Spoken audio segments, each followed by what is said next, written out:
Hi, everybody. Thanks for attending. My name is Prem Selver, and today I'll be talking about mindful leadership. I want to just give a bit of a background about who I am and what led me to my discovery of mindful leadership and the practices that I use to make me effective in the workplace. I actually met a teacher when I was 23, so quite a bit of time ago. And at the time, he really got me into meditating and focusing on meditation. And I didn't think too much about it at the time. I was a young 23-year-old and I was a musician. And about the time I was 24, 25, I ended up working for an organization. We were a fundraising company. And I ended up excelling in the company. And I made some changes to the company as I became a manager. And I basically turned around the company in it was the morale was low and the revenue was low and the profit was low. And I basically turned over in about a year's time, turned around the company. And I started trying to train what I had done to other people. And I recognized that I couldn't train it. Something about myself was different from other people. And it wasn't until I did my MBA many years later that I recognized that the meditation had actually done things to my brain that had made me a little bit different than other people when it came to leadership and management. And so I did my thesis on basic leadership values. So I called it spiritual values and leadership and the effects on organizational performance. And I basically show how an individual who has been meditating and cultivates maybe spiritual values or just values in general, cultivates compassion and empathy and authenticity and integrity, how those basically produce higher performance in individuals. And this has been a path of slowly moving in that direction. So as I start today's presentation will be highlighting purpose and how mindfulness and meditation are used for purpose, and how purpose is really the core of what true leadership is all about. So I'm going to start with a story.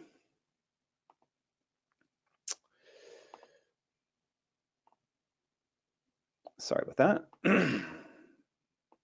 So once upon a time, in a strange world, strange land, every time the people of this land were born, the sun set. And every time the sun rose, the people died. And in this land was a man, and he was thrown into an abyss as he was born. The sun set, he was born, and the man was thrown into an abyss. And he's falling. Just falling, endlessly falling, can't see where he's going, falling into this deep, deep abyss, doesn't know when it's going to end. He's reaching out. He can feel twigs and something brushes, and he can't tell what he's touching as he's reaching out, trying to grab onto anything. And eventually, he grabs a root, and he's holding on to it. Doesn't know what it is. It could be a tree root or a shrub or something. All he knows is that he's not falling anymore. And now there's relief. But eventually, his arm gets tired. And then his arm starts to hurt. And then eventually, it feels like his arm is going to rip off. And then the pain kind of becomes a numb. He becomes used to the pain. And then it kind of becomes comforting, something to focus on while he's waiting for the sun to rise, waiting for his life to be over. And then He has an imagining. What was below him this entire time?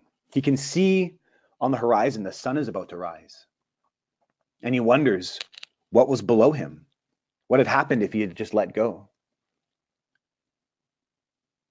And then, just as the sun is about to beam up across the horizon, he sees no more than 6 feet above him was lush, 6 feet below him was lush, beautiful grass, beautiful turf, not the craggy rocks or scorpions or marshes or snakes or whatever he thought was below him.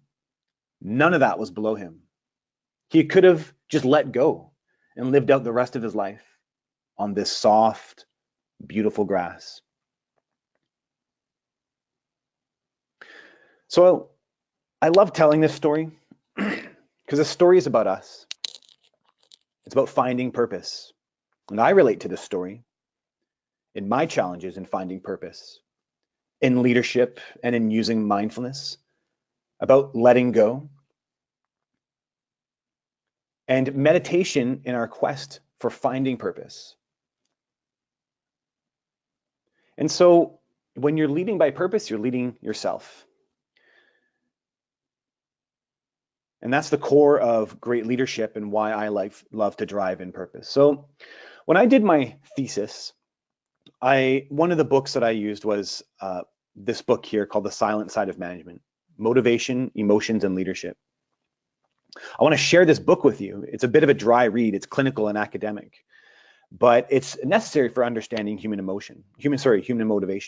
The authors found that the human need to create meaning was the most powerful form of motivation. They conducted organizational and clinical research over several years, and they found in every human, regardless of race, IQ, and achievement, the meaning-making component of our psyches was the most powerful motivator. And they actually termed this meaning-making self to be spiritual survival, they called it. That was their term, because it's abstract. It's not a concrete. It could be termed into passion, or it could be called your desire. But what they were trying to show was that Maslow's hierarchy of needs was incorrect.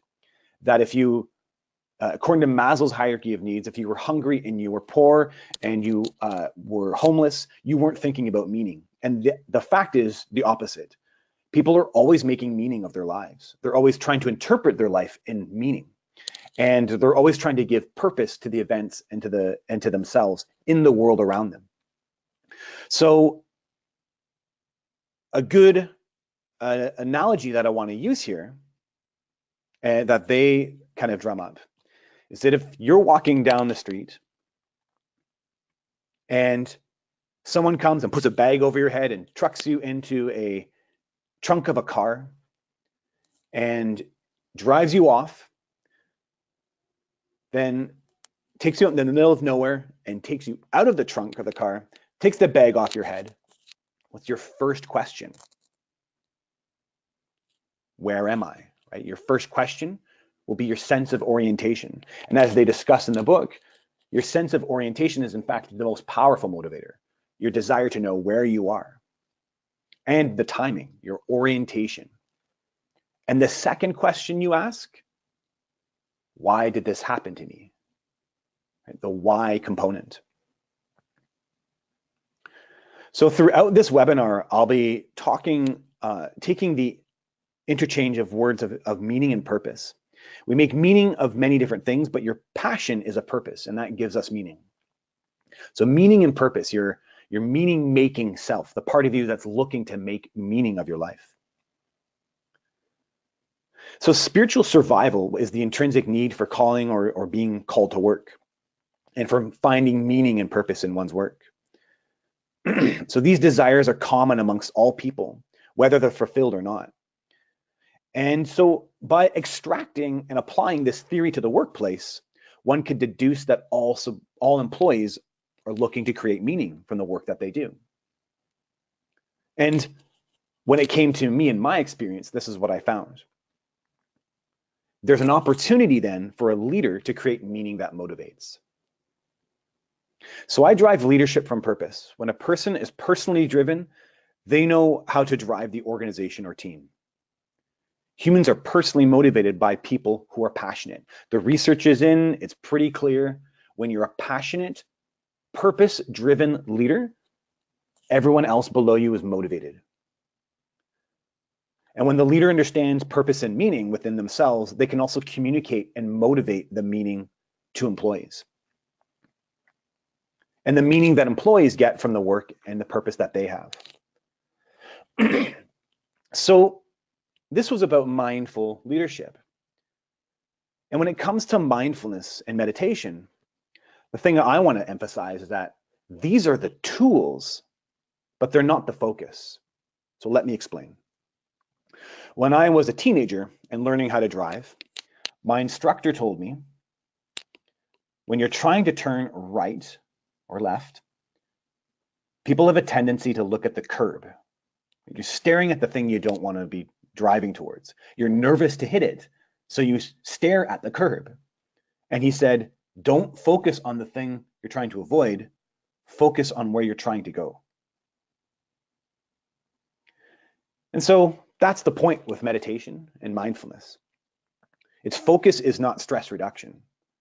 It's about connecting with self. You don't focus on calming yourself. You focus on who you want to be. It's good to have stress reduction techniques, but it's not the focus. Purpose creates resilience.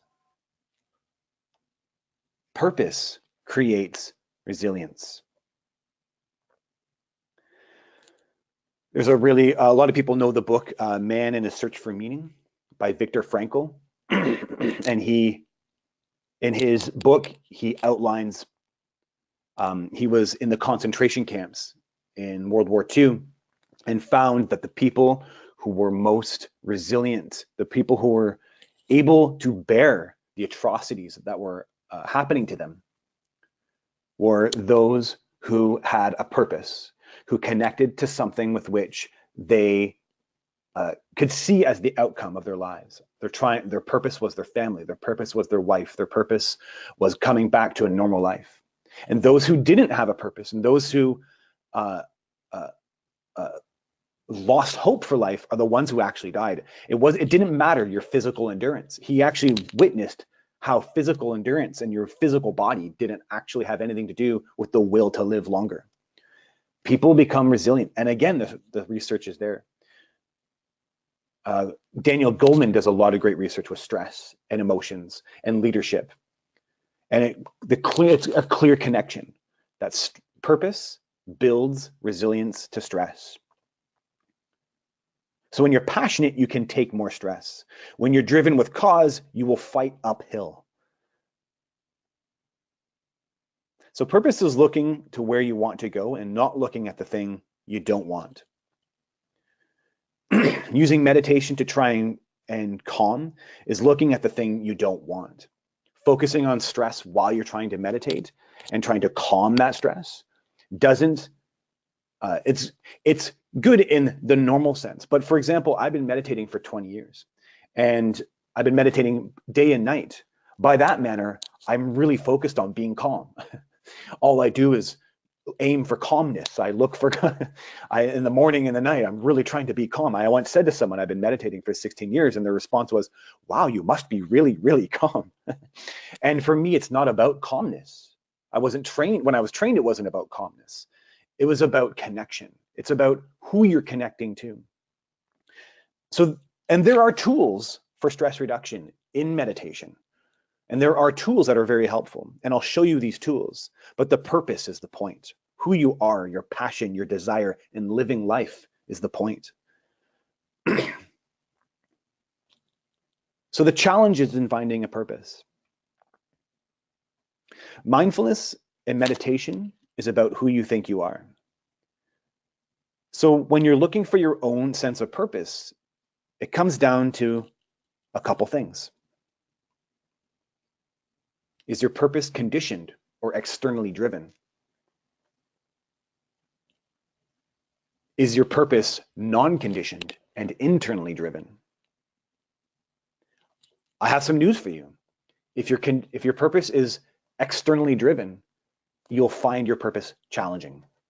You'll find your purpose hard. As my teacher said, and it's a really good line, your purpose should be easy, effortless, and enjoyable. It doesn't mean it's out of reach. It doesn't mean it doesn't feel out of reach, but it won't, or what I mean by that is it doesn't mean it's something that you have to evolve towards, move towards. But if it feels challenging, if it feels hard, it may not be your purpose. And you may not have the drive for it. I know from personal experience, I've actually moved through purposes throughout my life. And when my purpose was externally driven, but I was unaware of it, it was a sluggish type feeling. I was moving through the motions with my purpose. And it took me years to understand that. So it could also be called a conditioned and non-conditioned purpose. I love the idea of conditioned and non-conditioned, something we're conditioned to and something that we weren't conditioned to and kind of spontaneously came up inside of us. And then your purpose is about your identity, who you think you are and what you think you're capable of achieving. And lastly, do you believe the universe is on your side? These things are the drivers of our purpose. Where we drum up our idea about our purpose from, our desire for our purpose and our passion for our purpose will be determined on what we think we're capable of, if it's internal and external, internal or external, and do you believe the universe is on your side? That sounds like a big one to swallow, especially in business.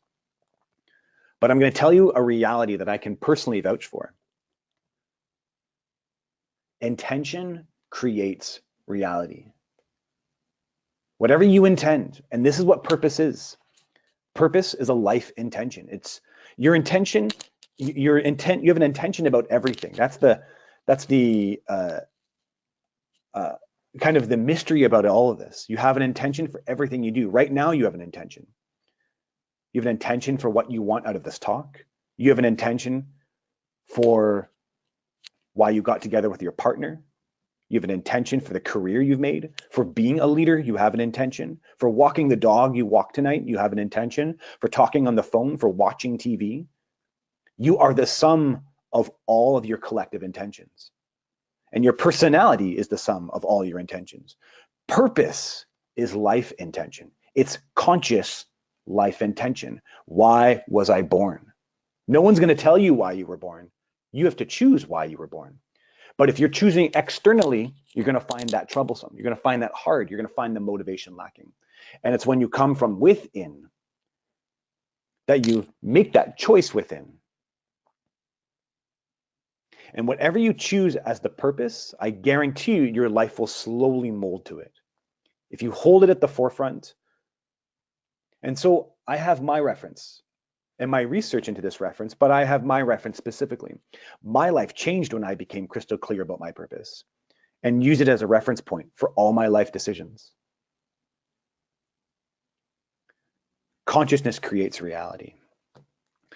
So that's why I started with this story, because everyone can relate to their own desire to grow, to evolve. We're all holding on somewhere to something, and therefore something with which we need to let go of.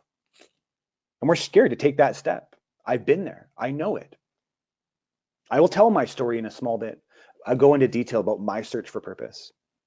But it's really important that leadership and that connection to purpose, because you're going to fire up your teams with meaning making and the meaning that they get out of their job.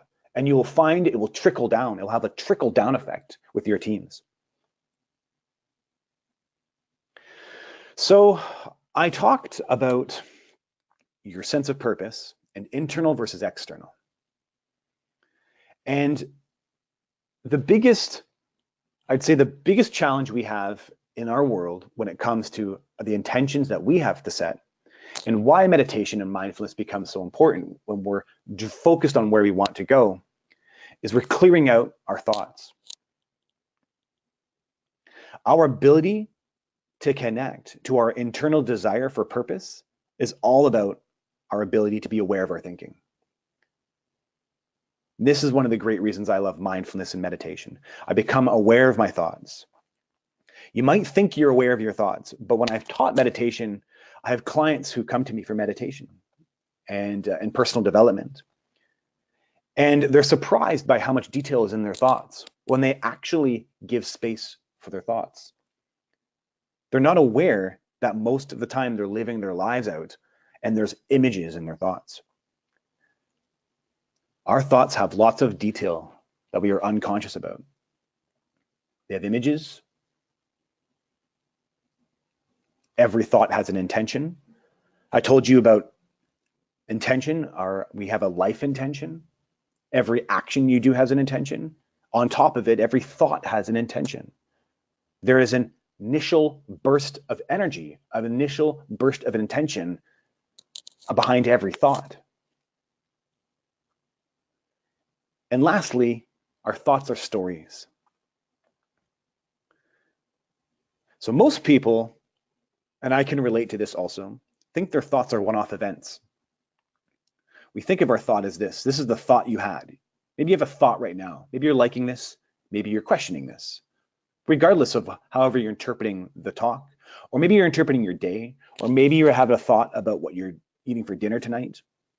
You think of your thought as an initial one-off event. But in fact, the thought is comprised of lots of data, lots of past information. Every thought isn't individual.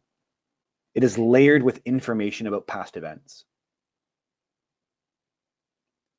So for example, you had a thought about what you want for dinner, but in that thought might be a past idea that you're not thinking of about what it means to be a good wife or a good husband. A good husband prepares dinner.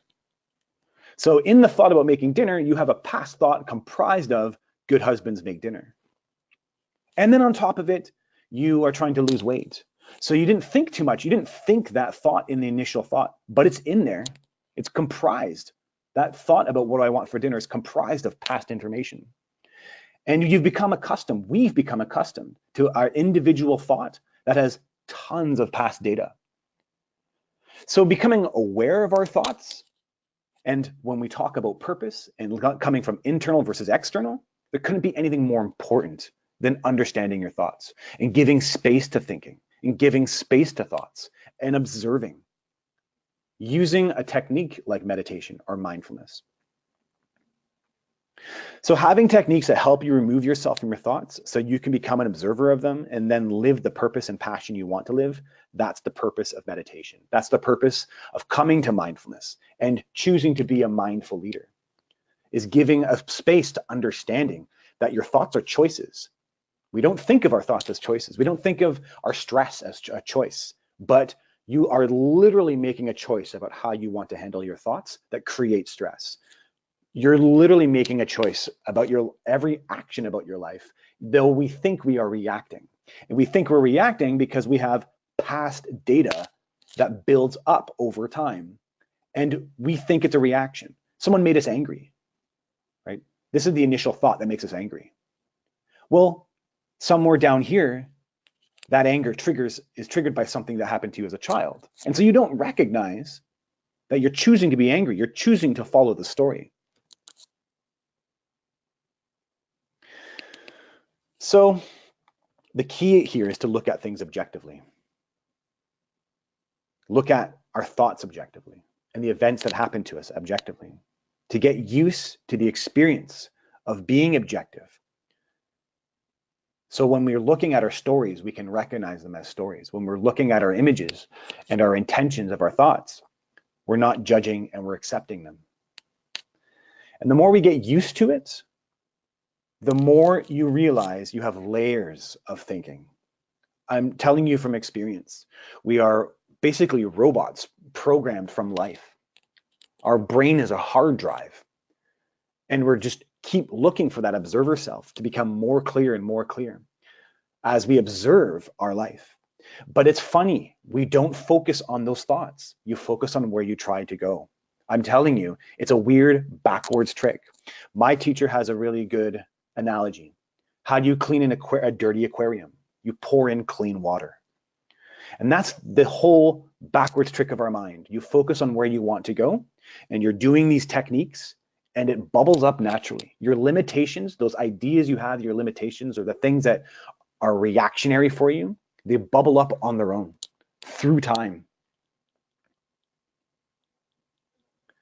So how far down the rabbit hole can we go of not having thoughts that are negative or limiting beliefs or judgmental about our experiences, our desires, and our passions? And I remember I talked about what we're capable of achieving. And we're totally driven by our stories when we think about what we're capable of achieving, or the universe being on our side. Right? I wouldn't be where I am at if I didn't think that if I put my intention into my life, that something would happen in the world around me. And I've had some bad things happen to me in my life. I've been in negative scenarios where I could have just said, oh, this is the way life always goes. But I didn't believe it. And because I took that leap of faith and let go of that branch, I have changed and altered my life. So I'll talk a bit about that experience in a small bit here. But what I want to do is do a meditation now with you, a way to help us remove ourselves from our stories. So I want you to clear your mind and close your eyes and breathe into your belly.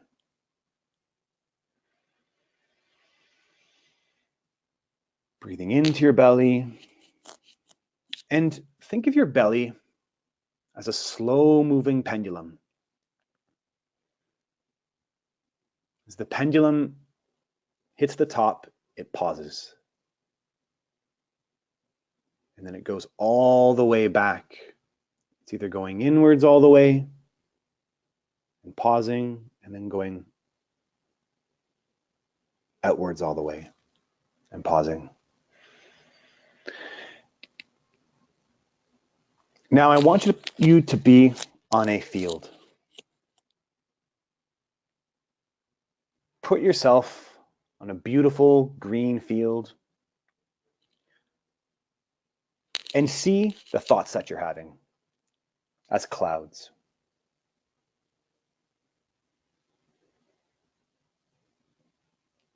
Clouds are light, they're weightless, and they move on. You stay there, but the cloud just drifts offwards. You can move through them. So I'm going to spend 30 seconds here, and I want you, any thought you're having, think of the thought as a cloud, drifting away.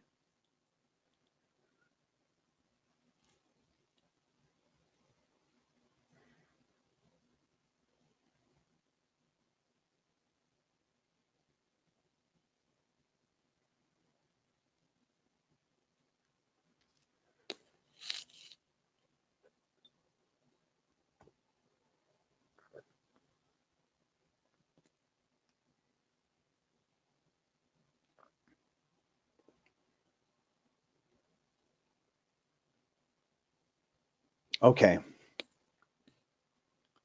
Now, what was the feeling there? Think and reflect. How did that feel for yourself?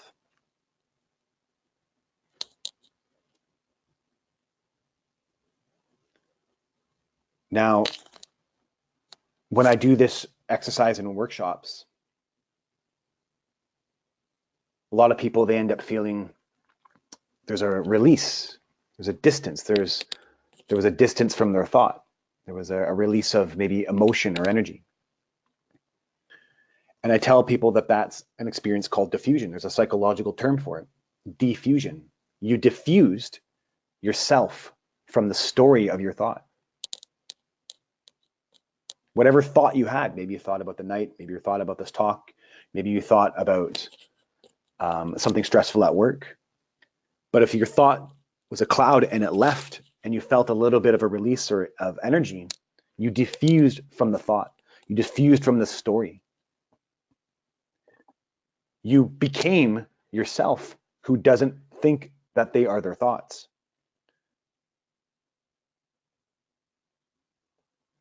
Right? You diffused the energy of the thought. You diffused the story, the intention. You freed yourself from that story fundamentally. Now the question is, if you removed yourself from your thoughts, who was left? Right? And we often think we are our thoughts. We are not our thoughts.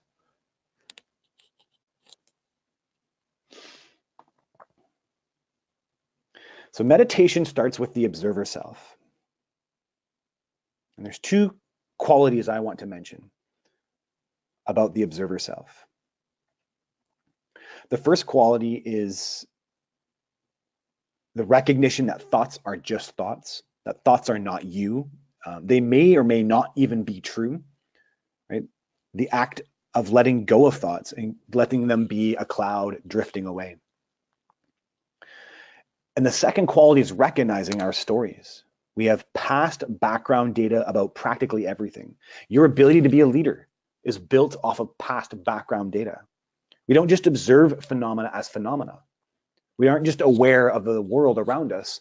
We're creating and putting in information. And one of my acts I consistently do isn't just to put in, isn't to try and relieve myself of the information I place about the outside world, but it's to do it about my inside world as well too. The thoughts that I'm having and the emotions that I'm having and the feelings that I'm having and the person I'm trying to be. Yeah, maybe that background data is, maybe my purpose, you might want to think is part of your background data, but choose a purpose anyway, because you'll figure out if it's made of background data or not.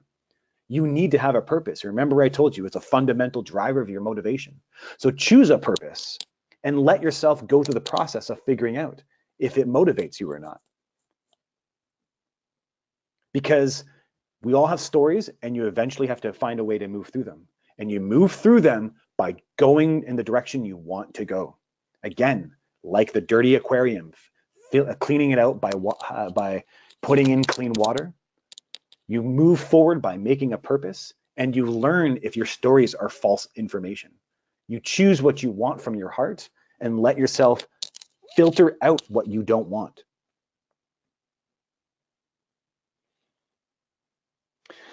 So all of our stress, pains, and fears are choices governed by our stories.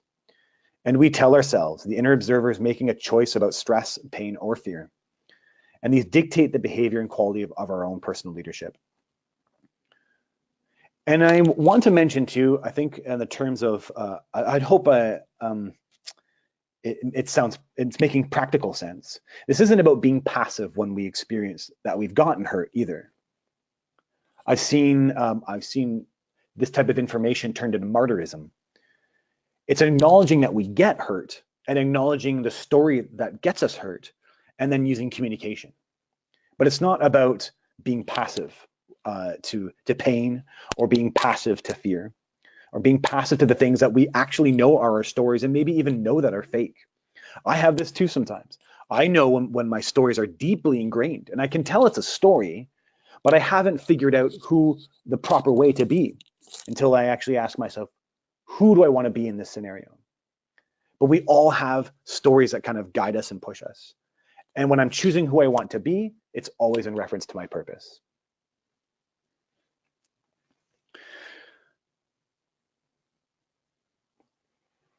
So it's in our thoughts, our ability to handle stress. Now, stress is a really important topic when we talk about mindful leadership. And I actually think a lot of people come to mindfulness and to meditation to handle stress.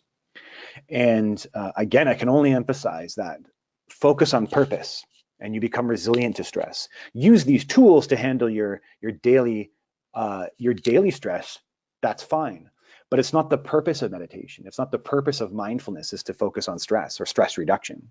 The purpose of those things is to connect to a deeper sense of self that you recognize a story that is listening to the stories of your life and has images and each moment has an intention. That's what you're connecting to. So when stress occurs, we get tense And it's a common knowledge, right? Our nervous system has a fight or flight response, and we release hormones and our heartbeat increases. But with stress, the problem isn't that we have a stressful thought. The problem is that we have a recurring stressful thought. We don't just have the manager, the boss puts a request that we have a report due tomorrow, and you have the initial thought, oh my God, I'm not prepared to have that report.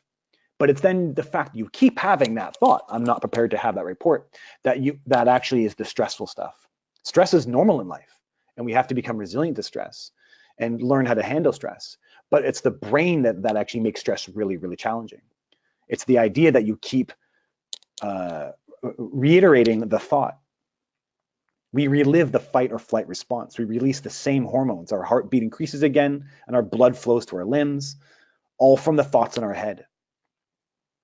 And so we become tense and we bottle up, just like this valve here. And this is why people have breakdowns. The body can't take being wired up and stress continuously. And now it's clinically proven that meditation has the opposite of response in the nervous system.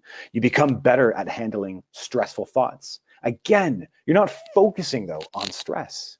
You're focusing on connecting and where you're trying to go. And that gives you the ability to then handle stressful thoughts.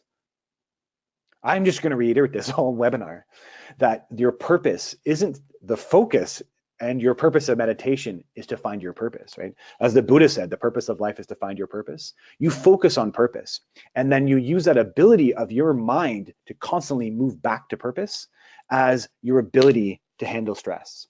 It becomes the joy of your ability when you're focusing on purpose that you actually end up getting good at quashing your stressful thoughts. Hey, I don't want to have that thought. I believe I can fulfill this report, or I will rely on my heart. I know that this will be able to go through. I'm not going to have negative thoughts about this. And you end up controlling those stressful thoughts. In mindfulness, there's an idea that there is nothing to fight against, and that there is nothing to do. It's about relaxing into the stress, letting it sit, and then learning to let it go on and move on. Can you believe that it is all about being open and compassionate to yourself and others when things get rough, when things get challenging? And that there is a strength of meditation, that there is an empowerment in meditation. And so meditation and mindfulness, these things allow you to be more clear about what is happening in the mind on a moment-to-moment basis. It's about inquiring into what type of mind frame you have now as you approach this employee or this report or this task. And it's about being your best, choosing who you want to be, making a conscious choice about intention, consciously choosing intention, consciously choosing who you want to be. There's a term called being state. One of Maslow's great theories was being cognition, the being state. Who are you being? Think about even who you are being right now. I've seen people, when I've approached people with being state, I've seen it change people's lives, because they were always reactionary creatures, reacting with their minds. And when they actually consciously think about who they're trying to be, it takes them days to figure out who they're choosing to be, because they've never thought about who they want to be. They're always reacting to what's going on outside. And so when you think about purpose, this is how I frame this, but purpose is your being state. So this is where I want to talk a bit about myself and how I found purpose and applied it to leadership. Now, I was always a driven individual. I met my teacher when I was 23, and it was a spiritual quest. It was a quest of self, and that spirituality initially drives a sense of purpose. And I didn't think of myself as a purpose-driven individual. I was a musician, actually.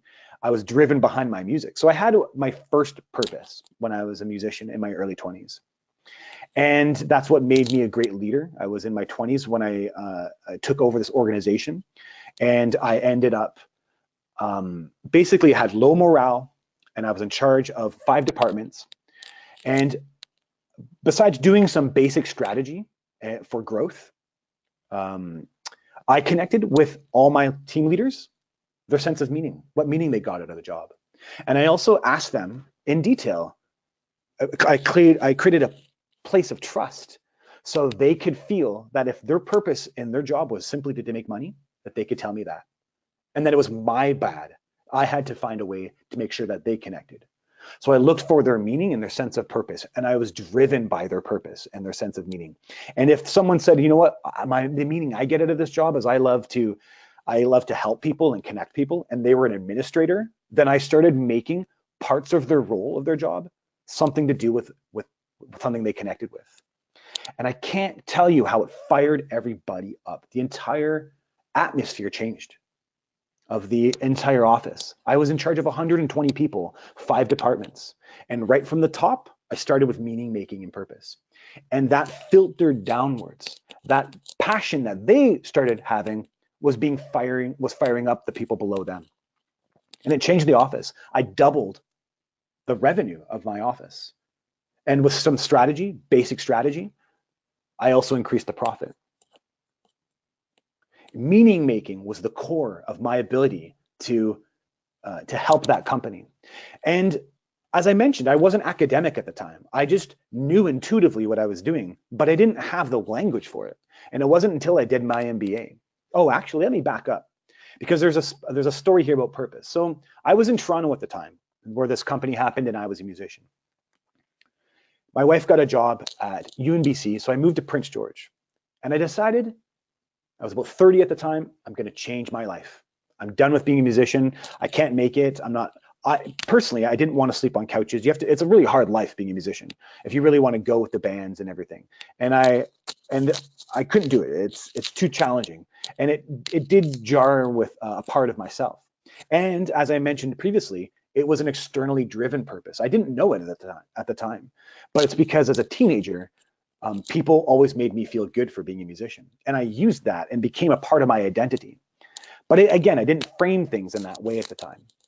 But I knew something was off. And so by the time I was 30, I quit. I didn't quit being a musician, but I decided to stop pursuing it. And then something happened to me. I lost a sense of self. I became a weaker individual. I became insecure.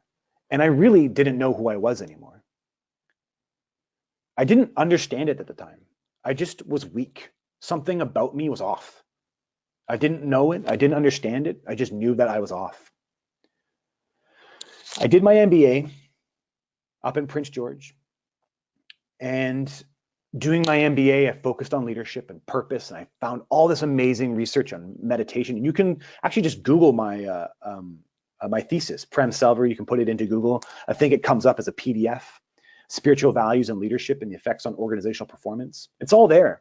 The power of coming from values, the power of coming from meditation, what meditation does to your brain, what purpose does through the statistics, what purpose does to the individual, to a leader individually, and what purpose does to the team when the leader's coming from purpose. It's powerful stuff. And I ended up at the bank. And it wasn't until I was at the bank that I really realized I'd taken the wrong turn in my life. And I'd always known purpose. I'd done a purpose exercise in my 20s. And I'd felt what my purpose was, but I never held on to it. And I redid a purpose exercise after I finished with TD Canada Trust. And I realized that purpose had still been there. That sense of self, that sense of something. My external circumstances had changed, so my idea of the purpose had changed. But the feeling was the same. The being state, who I want to be, the purpose of my being, the being purpose was still there and hadn't changed. And I'll tell you in very loose terms that it's helping people find their inner power. That's the way I would frame that. That's my purpose. And it's a being state that I come from. It's what fires up me doing this webinar. It's how I've been able to go into some organizations now and teach their leaders or their directors, their managers about mindfulness and meditation. It's how I have clients who have come to me. And it's how I've had speeches that have empowered people. Because now I'm fired up by my purpose, and my purpose, I live it as a being state. It's the focal point of my life. And every choice I'm making in my life is bounced off by that. The car I'm buying, does the car I'm buying help? Of course, the car I'm buying helps me and my purpose because I'll be able to drive around. But I refer it back to the purpose. It's the energizing point of my life. So purpose, oh, the last part I wanted to say here as well too. So I was a weak individual once I changed in my 30s. I'd moved from Toronto to Prince George, and something had changed in me. And it wasn't till I was doing a workshop here in Vancouver that I met an Iranian woman who was a political activist, a journalist. And she was saying, listen, I'm done being a political activist. It's terribly depressing stuff, terribly depressing job. I'm done. I want to go work at Starbucks. I just want to work at a simple, basic job. That's all I want now. And she was crying in this workshop that she was a weak individual. Something had changed in her. She doesn't know who she is anymore. She feels insecure. She can't connect. She doesn't know who she is. And it's coming out in the job interviews. It's coming out with the people that she meets, and she doesn't know why. That's when it dawned on me, because I had that same experience when I quit being a musician. I lost my purpose, and my core of my being was weak. My individual psyche on a deep, deep level was lost. And I didn't know it. I was wandering like a boat on an ocean without direction, simply just going off. So that's how I know purpose is the most powerful part of your life. A, I have the research for it, but B, I have the experience for it. Purpose is the core of your psyche. So I implore you, find your purpose. I have a lot more, but clearly I don't have a lot of time for it. Interpersonal limbic regulation is something I speak about in my thesis, and it's the ability for the brain to connect emotionally with other brains. And that's the power of leadership. When a leader is coming from purpose, a leader is coming from, is someone who regulates themselves through meditation and through mindfulness. Other people pick it up, even subconsciously. They recognize it. People recognize it with me, and they recognize it individually. If you are a calm and collected individual, if your leader is calm and collective, and they can handle complex emotions, that trickles down, and they end up impacting the other individuals in their team. An example of interpersonal limbic regulation is, have you ever noticed if you've ever had a bad day, you wake up on the wrong side of the bed, and you're feeling off, and then you go to work, and you're kind of looking forward to going to work because you know that you'll start feeling better, and you get to work, and as soon as you're with your team, your bad feelings kind of go away. That's interpersonal limbic regulation. You took on the emotional quality of the group. The research is there. Daniel Goleman has a lot of good research here about the ability of our brains. For example, if you take a whole bunch of people and put them into a boardroom, at the end, after 2 hours, you ask them all what their emotional mood is. People all say they have the same emotional mood. So we're wired emotional creatures, and the leader shown through this research is the one who drives the most emotional impact. It's very powerful. I was going to speak a bit about authenticity and how meditation, I mean, it's really brief here, I can delve into it, but meditation, living by purpose, and mindfulness powers authenticity. And authenticity, which is integrity, is the most powerful leadership value. Spanned over 30 years of research. Hendricks and Hendricks did 30 years of research and found authenticity to be the single most important leadership value. How believable the person who you were talking to or who was leading you, how believable they were. So I hoped this helped you. I hope this drove you to understanding mindfulness, meditation, and the power it can have in leadership.